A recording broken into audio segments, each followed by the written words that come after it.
What kind of mother leaves her blind daughter alone for 2 hours just to test people's kindness? This is the story of a billionaire, a forgotten waitress, and a little girl who couldn't see but saw through everything.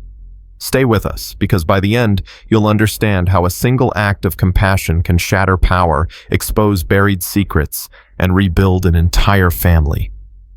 The smell of espresso hung in the air like a morning ritual at Café Lumière, where elegance met silence and small talk was replaced by deals and deadlines. Tucked into a corner table, a girl, maybe 10, sat quietly, her hands gently sweeping the table's surface. She was searching for something. A menu, maybe. But not any menu, the Braille one. And it wasn't there. With oversized sunglasses masking her eyes, she looked calm on the outside, but you could almost feel her anxiety rising with each passing second. Her small voice whispered into the air, soft and unsure. "Mommy, come back soon. Mommy, come back soon." Behind the counter, Avery Lane paused mid-wipe, cloth in hand. She'd been working there long enough to know when something wasn't right. Avery was 26, sharp-witted, observant, and currently wiping down a coffee machine that didn't need cleaning. She watched the girl for a moment longer, eyes narrowing just slightly. "Has anyone checked on table 7? She asked. Brian Tate, the manager, didn't look up from his phone. His fingers were flying over the screen like he was defusing a bomb. "VIP table. That's Mrs. Cross's daughter. She's very particular about who interacts with her." Avery blinked. "Madeline Cross?" Brian glanced up now, eyes wide as if she'd just said Voldemort. "The Madeline Cross, CEO of Cross Industries. Probably the richest woman in the city, and twice as terrifying." Avery glanced at the clock. "She's been gone 20 minutes. Brian frowned. "Avery, you're still on probation. Don't poke the bear." Then it happened. A glass vase tipped over on the girl's table. Water ran across the linen like a tiny tidal wave, soaking into the dress she wore so neatly. Her hands fluttered, unsure and helpless, trying to mop up the spill with paper napkins that kept tearing in her fingers. The girl looked terrified. Without a second thought, Avery crossed the cafe floor. She felt the heat of the other customers' stares on her back, but she didn't slow down. She knelt next to the girl and spoke in the kindest voice she had. "Hey, friend," she said gently. "My name's Avery. I'm here to help." The girl froze. Her hands stopped moving. "Where's my mom?" "She's not back yet," Avery said, calmly pulling a clean cloth from her apron and dabbing at the water. "But I can help clean this up, if that's okay." The girl hesitated. "I'm Ellie," she said finally, voice shaking. "I knocked the flowers over. My mom's going to be mad." Avery smiled. "Accidents happen, Ellie. And for what it's worth, you've got great aim." Ellie tilted her head. "You're lying." "What?" "I can't see, but I know when adults lie to make me feel better." Avery chuckled. "Smart girl." "Okay, so yes, there's a little water on the table, but nothing that won't dry." Ellie gave a shy smile, the kind that peeked through the fear like sunlight through clouds. "You hungry?" Avery asked. Ellie hesitated again. "Mom said not to ask for anything until she got back." Avery checked the clock behind the counter. Nearly 5 p.m. "She left at 3, Ellie added quietly. "And here's where I want to ask you something. If you were standing behind that counter, watching a blind little girl sit alone for nearly 2 hours, what would you have done? Would you wait for permission? Or would you do what Avery did and risk everything just to make one child feel seen? Because sometimes the smallest act of kindness is the loudest stand we can take." That made Avery pause. "How about this?" Avery said. "Hot chocolate, on the house, and I won't say a word if you don't." Ellie nodded. And just like that, the mood shifted. Avery returned moments later with a tray hot chocolate, a small sandwich, and 2 cookies with smiley faces drawn in chocolate syrup. She explained where everything was, gently guiding Ellie's hands. "You describe things different," Ellie said between bites. "The others talk like I'm broken." "My little brother's blind," Avery said. "I know how annoying that can be." For the next 15 minutes, the two sat in quiet conversation. Ellie talked about books she read in Braille and her love for music. Her whole demeanor changed. Her shoulders relaxed.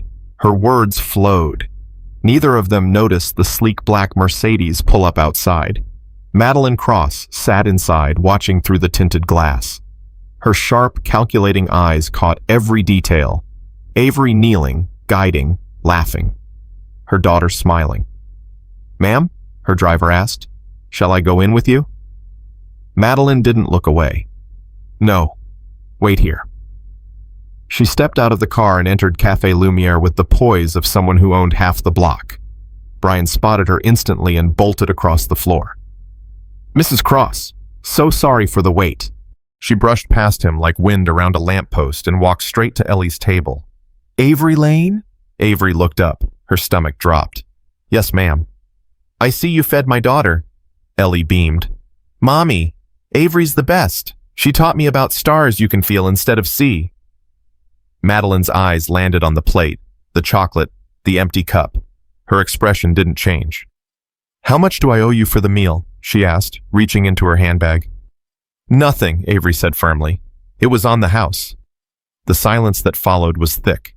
The entire cafe seemed to lean in. "Very well," Madeline said coldly.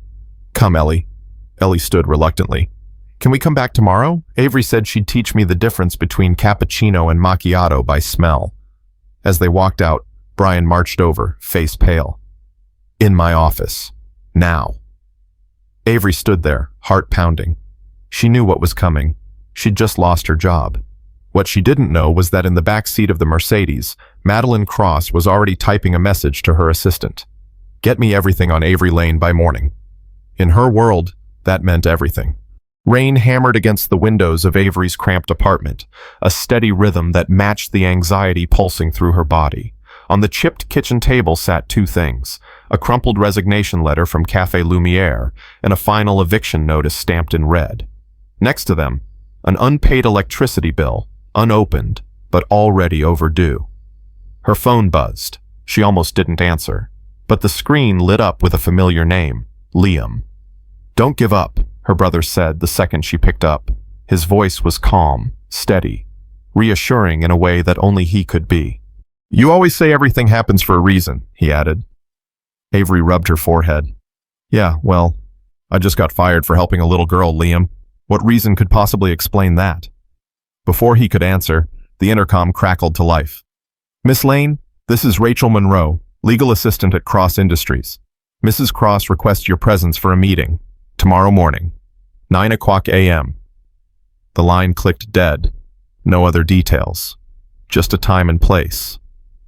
The next morning, Avery stood in the towering glass lobby of Cross Industries. Her dress was neat but clearly secondhand, her shoes polished but worn. Everyone else looked like they had stepped out of fashion magazines. Sleek suits, manicured nails, confidence pouring off them in waves. By contrast, she felt like a kid sneaking into a boardroom. The receptionist waved her through without a word. An elevator ride later, she stepped onto the 45th floor and into a sprawling conference room with panoramic city views. Madeline Cross stood by the window, arms crossed, watching the skyline like it owed her something. Without turning, she gestured to a seat across the table. "Yesterday you served my daughter. I asked that no one interact with her until I returned." "She was hungry," Avery said simply, refusing to flinch. Madeline finally turned around, her expression unreadable. "Do you know why I left her alone for nearly 2 hours?" Avery frowned. "No." "To see who would notice her," Madeline said. "A social experiment. 17 people walked past that table, customers, staff, your manager. None stopped. Except you." Avery blinked. "You tested people? With your daughter?" Madeline's lips curled into something that might have been a smile. Ellie knew. "It's a game we play." Avery felt the anger rise in her chest. "That's not a game. That's manipulation, with a blind 10-year-old. Madeline's face didn't change, but something in her eyes shifted. She gestured toward a folder in front of her. "Inside is a check. Compensation for your termination. I trust the amount will satisfy." Avery opened it and froze. The number printed on the check was more money than she had made in the past 3 years combined. But then she closed the folder and pushed it back. "I'm not for sale," she said.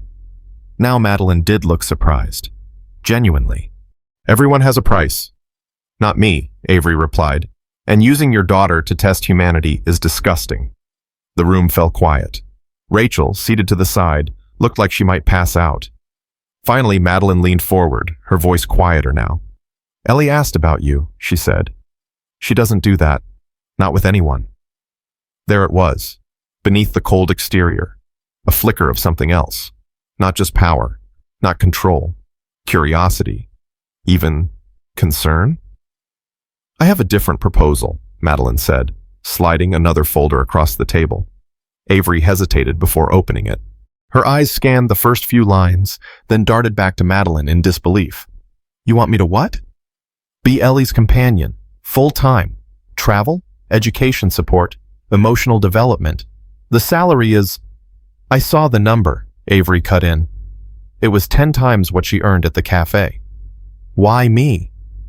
"Because my daughter is very good at sensing who's fake, and you're not."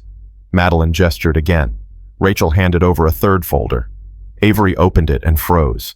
It was her life. Transcripts, job history, medical documents, her college records, a note about her dropping out to take care of Liam, a printout of her brother's enrollment in a school for blind students, even a receipt for his piano lessons. "How did you get this?" Avery asked, voice trembling. "I have resources." "And you know he's a pianist?" "More than that. A prodigy," Madeline replied. "Wellington Academy would be ideal for him." Avery's breath caught. Wellington was the most prestigious music school in the country. A dream so far out of reach, it had never felt real. "This is emotional blackmail," she said quietly. "This is business," Madeline corrected. "I'm offering a future for you and your brother." Avery didn't answer. She didn't trust herself to speak. If someone offered to change your life overnight, pay your debts, fund your brother's dreams, give you a new home, but all you had to do was look the other way, would you take it? Would you sell your silence for a second chance? Because that's what Avery is facing now. And deep down, she knows this isn't just a job offer. It's a test of who she really is. On the way home, her phone rang again. "Is this Miss Lane?" a voice asked. "I'm calling from Wellington Academy. We'd like to schedule an audition for your brother Liam." Avery hung up in stunned silence. That night, she couldn't sleep. Instead, she sat at her tiny kitchen table, laptop open, searching, digging, deep. Madeline Cross's name was everywhere. Business articles, interviews, TED Talks. But the deeper Avery went, the darker it got. There were whispers. Former employees whose careers vanished overnight. Corporate rivals destroyed by sudden scandals. A nanny who once sued Madeline for harassment, only to drop the case with no explanation. And then she found it. An archived news snippet from 5 years earlier. A car crash. A child injured. Possible DUI investigation involving a powerful tech executive. The name had been redacted, but the photo of the wreck was telling. A week later, all articles disappeared. But Avery wasn't done. She found an email on a public court records system. Nathan Cross to Madeline Cross. "Madeline, the lawyers cleaned it up. Judge sealed everything. The other driver took the settlement, but Ellie deserves to know someday." It was real. Madeline hadn't just caused the accident that blinded Ellie. She'd buried it along with any chance of accountability. Avery sat back, numb. The next day, Liam performed at Wellington Academy. As he played, the music seemed to float and dance. The teacher wept openly, and Avery made her choice. She would take the job not for the money, or even the offer itself, but for Ellie, a girl used as a pawn, a girl who deserved more than secrets and control. What Madeline didn't know was that Avery Lane wasn't just a waitress. Before she dropped out of college, she was top of her psychology class. She knew how to read people, especially those who wore power like armor. As she signed the contract in Madeline's office, Avery smiled politely, but behind that smile, a plan was already forming. If Madeline thought she could control Avery the same way she controlled everything else, She was about to learn a lesson money couldn't buy. 3 months passed. The Cross estate, once an intimidating fortress of silence and status, had begun to shift in atmosphere. Warmth crept in slowly, like sunlight leaking through closed blinds. Avery had settled into her new role as Ellie's companion. She had her own room now, somewhere between the family wing and the guest quarters, and a schedule packed with Ellie's therapies, reading sessions, Braille workshops, and music hours with Liam, who visited often. But none of that compared to the way Ellie had transformed. The once anxious, tightly monitored girl was now a blooming force of curiosity. She asked questions constantly about the stars, about how different flowers smelled, about what certain colors felt like emotionally. "The stars must be like music we can't hear," Ellie said one afternoon, fingers brushing across a raised Braille astronomy book. "We know they're there, even when we can't see them." Madeline, standing quietly at the edge of the room, heard that. "She never used to talk this much," she remarked to Avery later, almost as if unsure whether it was a compliment or a concern. "What did you do to her?" "I didn't do anything special," Avery replied. "I just treat her like a person, not like a diagnosis." Madeline didn't respond, but she didn't argue either. The next morning, while organizing Ellie's bookshelf, Avery noticed something wedged behind a row of untouched toys and winter gloves. A small cardboard box, barely taped shut. Inside, a diary and a USB stick. Ellie walked in just as Avery lifted the items. "It's Mom's," she said quietly. "I asked Nathan to help me hide it." Nathan Cross, Madeline's younger brother, the quiet one in the background, always polite, always observing. He rarely visited. He even more rarely spoke about that night. That night, when Ellie had lost her sight. Later, after Ellie had gone to bed, Avery sat at her desk and slid the USB into her laptop. The files loaded slowly: photos, videos, scanned articles, some from years ago. One video showed Ellie laughing in a garden, sunlight pouring onto her uncovered eyes. Another showed Madeline with a glass of wine, smiling genuinely at something off camera, a side of her that Avery had never seen. Then came the headlines. Cross Industries CEO, possibly involved in DUI accident. Unconfirmed reports suggest child may have lost sight. Case quietly dismissed. Sources say settlement reached. Finally, the email. From Nathan Cross to Madeline Cross. Subject, Ellie Madeline. The lawyers buried everything. The judge sealed it tight. The other driver agreed to the payout. But Ellie deserves the truth someday. You can't hide from it forever. Avery sat back, her stomach in knots. And now, put yourself in Avery's place. You've just uncovered the truth, a truth buried so deep it was never meant to resurface. The woman who hired you is the reason this little girl lives in darkness. So what would you do? Would you keep the secret, protect your job, protect your brother's future? Or would you risk it all to give one child a shot at the truth she was never allowed to have? Because Avery knows, this isn't just about helping Ellie anymore. It's about doing what no one else had the courage to do. Shine a light into the place Madeline tried hardest to keep dark. Madeline hadn't just caused the accident, she had erased it from public memory, rewritten the story, controlled the entire narrative. And worst of all, Ellie had been denied a choice, denied the truth.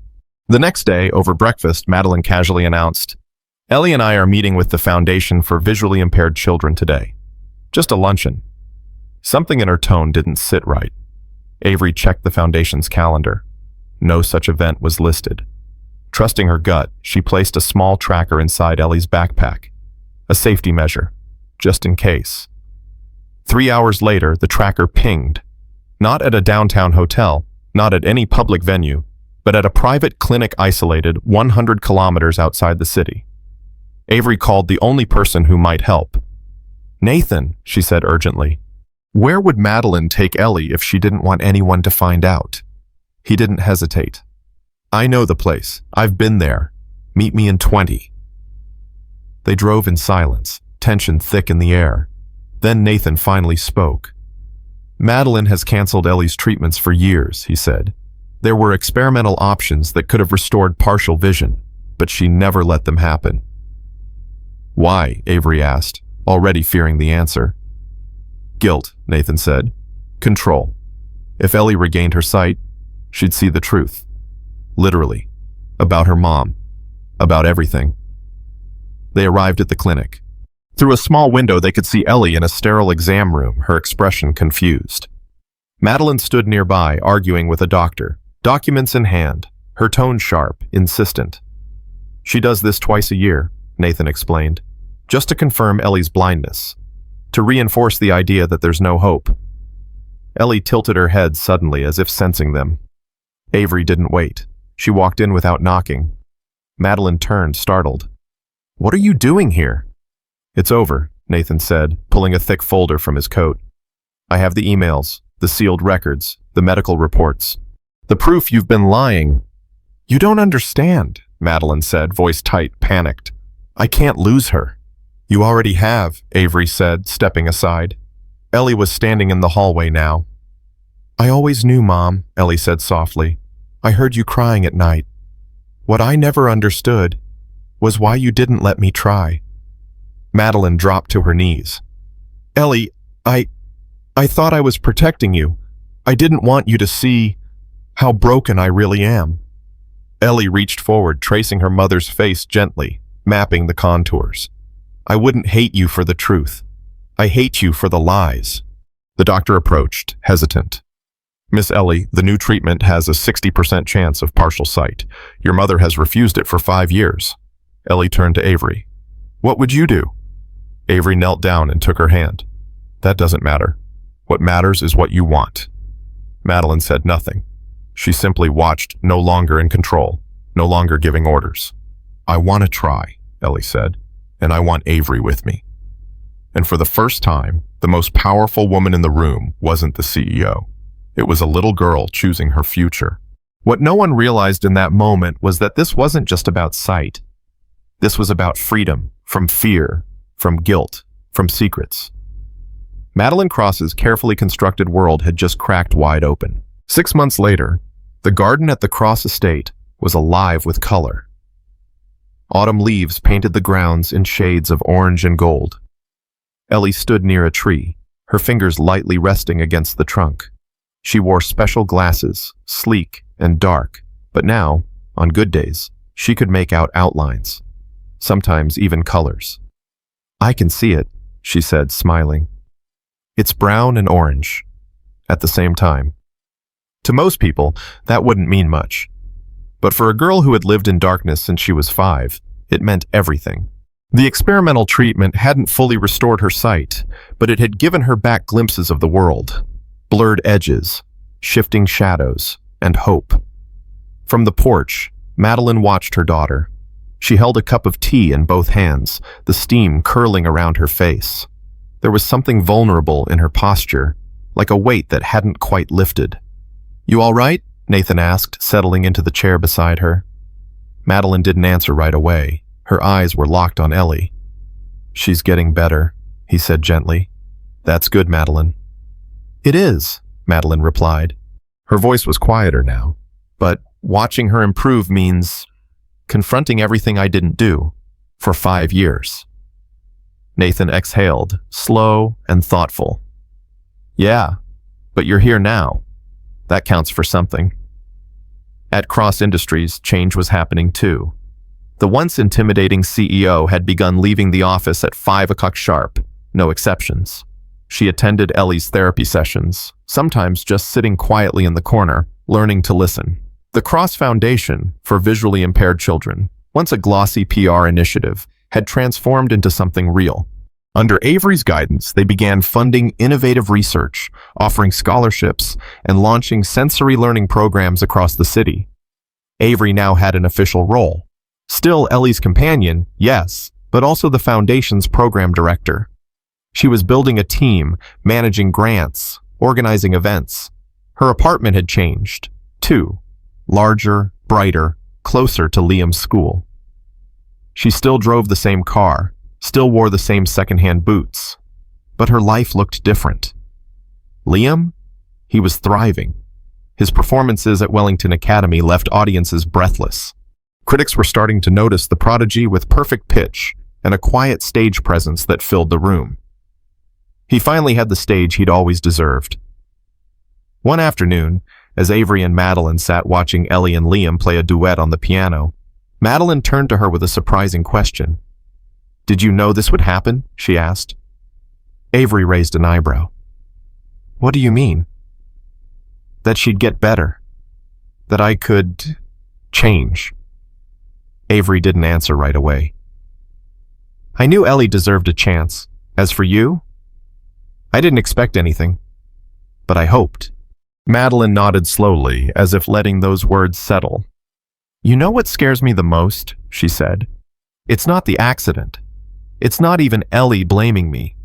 It's realizing how much time I spent trying to control everything, everyone, and how little that actually gave me in return." That evening, Madeline called Avery into her home office. A fire crackled in the corner. The room, once cold and pristine, now felt lived in, comfortable. On the desk sat a folder, thick, official.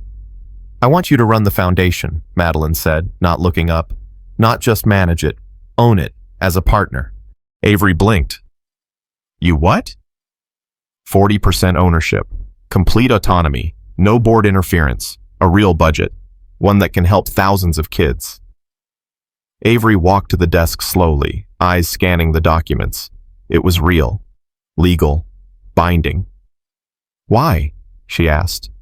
Her voice was cautious, but not cold. Madeline looked at her. "Because you saw my daughter when I didn't. Because you didn't lie to her, or to me. And because this place, this world, needs someone who understands that compassion can't be bought." Avery studied her, and for the first time, she saw a woman, not a machine, not a mask. Just a mother trying to make something right. On Ellie's birthday, the Cross Estate opened its gates. Not for CEOs or board members, but for the children and families supported by the foundation. There were balloons tied to iron railings, music in the garden, therapy dogs running under tables. At the center of it all stood Ellie, proudly presenting her first art exhibition, a collection of tactile sculptures designed to be touched, not just seen. "These are for people like me," she explained, standing in front of her favorite piece, "to see with your hands and your heart." Nathan stood beside Avery, watching the crowd laugh and mingle on the lawn. "Any regrets?" he asked. Avery shook her head. "Not one." Later that afternoon, a small boy tugged on Madeline's sleeve. "Are you blind too?" he asked innocently. Madeline knelt to his level. "No, sweetheart, but I used to be, in a different way." "And now?" the boy asked. She smiled, real and soft. "Now I'm learning to see again, thanks to my daughter, and a friend who wouldn't give up on her." As the sun dipped low behind the estate, painting the sky in gold, Ellie handed Madeline a birthday gift, a small painting of layered textures and color blocks. "I made it," she said, "so you don't forget." "Forget what?" Madeline asked, touched. "That sometimes you have to lose something to really see what you have." Madeline held the painting against her chest, blinking back tears. And in that moment, everything shifted, not just in the Cross family, but in the foundation, in the children it helped, in Avery's path, in Liam's future.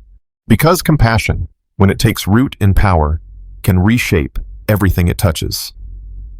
6 months after Ellie's birthday, the changes around the Cross household were no longer subtle. They were transformative. The walls of the estate once echoed with silence and restraint. Now, they rang with laughter, piano notes, and voices, Ellie's especially asking questions, making jokes, telling stories. She no longer walked with hesitation. She moved with intention, with confidence. Even though her vision had only partially returned, she'd gained something far greater, ownership over her own life. And Madeline, she had become something no one, least of all herself, could have predicted. The woman who once ruled boardrooms with silence and controlled her surroundings like a grand chessboard now found peace and surrender. She no longer lived in spreadsheets and contracts. She lived in minutes, real minutes, with Ellie, with the foundation, with herself. The Cross Foundation had exploded in reach, Under Avery's leadership, it launched community hubs across the country centers where visually impaired children could explore tactile art, sensory science, and music. Parents found support. Siblings found inclusion. And stories, once silenced by shame or fear, were now being heard. Avery hadn't just reshaped a program, she'd built a movement. One morning, while organizing a shipment of educational kits for a new branch in Portland, Avery received a letter. Handwritten. Elegant. It was from a woman named Selena, whose son had recently started learning Braille through one of the programs Avery implemented. I used to think my son's blindness meant his world would be smaller. Now I realize it'll just be different. Thank you for helping me see that. Avery kept the letter in her planner, reading it every time she questioned herself. Meanwhile, Liam had been offered a full scholarship to tour Europe with an elite student ensemble. Avery drove him to the airport, standing beside him as he held his white cane and smiled that quiet, confident smile that melted rooms. "I wouldn't be here without you," he told her, voice low. "You would have found your way," Avery replied. "You always do. I just held the light." Liam hugged her tight. "Come visit me in Vienna?" "You know I will." Back at the foundation, Ellie had taken on a new role too, not just as Madeline's daughter or Avery's student, but as an ambassador. She spoke at schools, at youth events, sometimes nervously, but always from the heart. "I used to think I was broken," she said once at a panel, "but then I met someone who saw me before I saw myself." She didn't name Avery. She didn't have to. That night, Madeline found Avery in the garden, sitting beneath a tree Ellie had sculpted in clay and painted with her limited vision. "Do you remember when we met?" Madeline asked. Avery looked over. "Pretty hard to forget." "I was unbearable," Avery grinned. "I've met worse." "I'm serious," Madeline said. "I was trying to control everything, even love, especially love." There was a long silence between them, comfortable now. "I kept thinking," Madeline continued, "that if I just planned perfectly, if I just held tight enough, I could protect her from the world, from me." Avery looked toward the house. Ellie's laughter floated out from an open window. "And then you came along," Madeline said, "and taught me that love isn't control, it's trust." Avery said nothing. She didn't need to. Madeline turned to her. "You still have your foundation share," she said, "but I want more for you.